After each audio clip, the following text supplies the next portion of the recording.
Gerakan rakyat percaya bahwa Mahkamah Konstitusi harus kembali menjadi benteng keadilan dan penjaga moral konstitusi.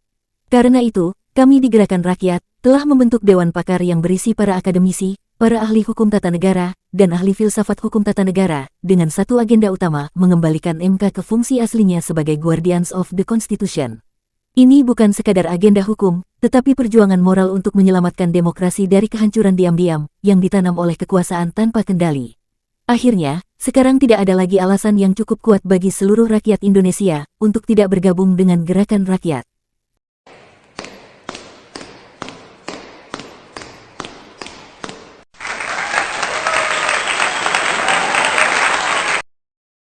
Mahkamah Konstitusi, antara pilar demokrasi dan bayang-bayang kontroversi. Dalam simfoni kenegaraan modern, demokrasi konstitusional adalah orkestra agung yang membutuhkan konduktor andal untuk menjaga harmoni. Di Indonesia, konduktor itu salah satunya berwujud Mahkamah Konstitusi atau MK. Ia bukan sekadar lembaga peradilan tambahan, melainkan sebuah koreksi historis, monumen atas ketimpangan masa lalu, di mana konstitusi kerap dikhianati oleh tirani kekuasaan. Kehadirannya adalah deklarasi tegas bahwa di atas segala kekuasaan, ada konstitusi sebagai sumber kebenaran tertinggi. MK, lahir dari rahim reformasi 1998, dikukuhkan melalui amandemen ketiga UUD 1945 dan mulai beroperasi pada tahun 2003. Pondasi utamanya adalah memastikan bahwa UUD 1945 sebagai hukum tertinggi negara senantiasa diinterpretasikan dan diimplementasikan secara konsisten, adil, tanpa distorsi oleh siapapun, termasuk penguasa eksekutif, legislatif, apalagi partai politik.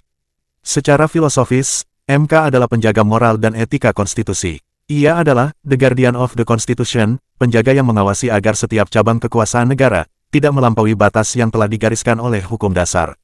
Ia adalah mercusuar yang menerangi jalan konstitusi, memastikan bahwa setiap kebijakan dan undang-undang adalah cerminan dari jiwa keadilan dan kedaulatan rakyat. Secara formal, Pasal 24 CUUD 1945 menggariskan 5 kewenangan fundamental MK. 1. Menguji undang-undang terhadap UUD 1945. Ini adalah peran vital MK sebagai penafsir konstitusi, memastikan setiap produk legislasi selaras dengan nilai-nilai fundamental bangsa. 2. Memutus sengketa kewenangan lembaga negara. MK menjadi wasit ketika terjadi friksi antar lembaga negara, memastikan roda pemerintahan berjalan sesuai porsinya masing-masing.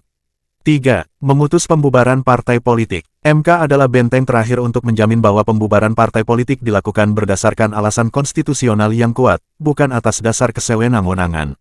4. Memutus perselisihan hasil pemilihan umum. Dalam kontestasi demokrasi, MK berdiri sebagai juri yang independen, menjaga integritas dan legitimasi proses pemilihan umum. 5. Memutus pendapat DPR mengenai dugaan pelanggaran hukum oleh presiden dan/atau wakil presiden. MK menjadi penentu dalam proses impeachment, memastikan checks and balances berjalan sebagaimana mestinya. Dengan demikian, MK melampaui sekadar hakim atas undang-undang. Ia adalah wasit politik tertinggi dalam arena pertarungan antar lembaga negara, sekaligus pelindung hak konstitusional rakyat dari produk hukum yang berpotensi tiranik dan sewenang-wenang. Dalam idealitasnya, MK harus bekerja dengan integritas tanpa celah, independensi total, dan profesionalisme paripurna. Putusan-putusannya harus mencerminkan keadilan konstitusional, bahkan ketika harus berhadapan dengan badai kekuatan politik terbesar sekalipun. Para hakim konstitusi selayaknya adalah negarawan yang tak tunduk pada intervensi kekuasaan atau jerat oligarki. Namun, realitas seringkali menjadi ujian terberat bagi idealisme. Sejarah mencatat, tak jarang cita-cita luhur ini berhadapan dengan kenyataan pahit. Berikut, beberapa kontroversi putusan MK yang mengikis kepercayaan publik. Pertama, Putusan Nomor 90 PUU 21/2023 tentang penetapan usia Capres-Cawapres. Putusan ini, yang mengizinkan Capres-Cawapres berumur di bawah 40 tahun, asalkan pernah menjabat kepala daerah, memicu gelombang kritik hebat. Dituding sebagai akomodasi terbuka terhadap kepentingan politik tertentu, terutama terkait pencalonan kerabat penguasa, putusan ini terbukti merusak citra independensi MK. Kedua, Putusan Nomor 112 PUU 20/2022 tentang masa jabatan pimpinan KPK. Perubahan masa jabatan pimpinan KPK dari 4 tahun menjadi 5 tahun, yang berlaku surut, dianggap melanggar prinsip non-retroaktif, dan menciptakan preseden berbahaya. Ini menunjukkan bagaimana hukum dapat dimanipulasi untuk melayani kepentingan individu, bukan keadilan. Ketiga, Putusan Nomor 114 PUU 20/2022 tentang sistem pemilu. Penolakan judicial review untuk kembali ke sistem proporsional tertutup, diwarnai fragmentasi pendapat dan dugaan tekanan politik. Ini menimbulkan kecurigaan bahwa putusan tersebut tidak sepenuhnya bebas dari intervensi eksternal. Para pengamat dan akademisi kini mengkhawatirkan bahwa MK sedang berada di ambang kooptasi kekuasaan.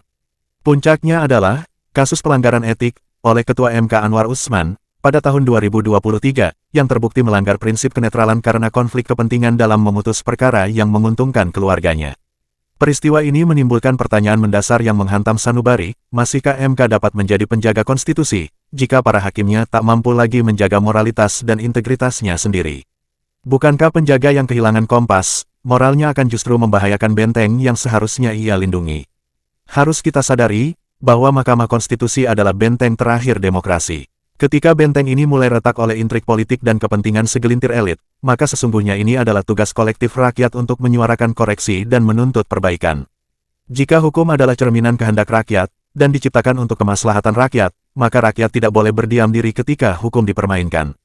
Ini adalah saatnya bagi kita untuk kembali terlibat aktif dalam pengawasan terhadap lembaga-lembaga tinggi negara, termasuk MK. Sebab, manakala hukum telah tunduk pada kekuasaan, maka keadilan hanyalah ilusi, fata morgana di padang pasir ketidakadilan.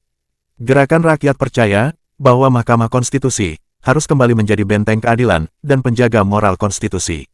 Karena itu, kami di Gerakan Rakyat telah membentuk Dewan Pakar yang berisi para akademisi, para ahli hukum tata negara, dan ahli filsafat hukum tata negara, dengan satu agenda utama, mengembalikan MK ke fungsi aslinya sebagai Guardians of the Constitution.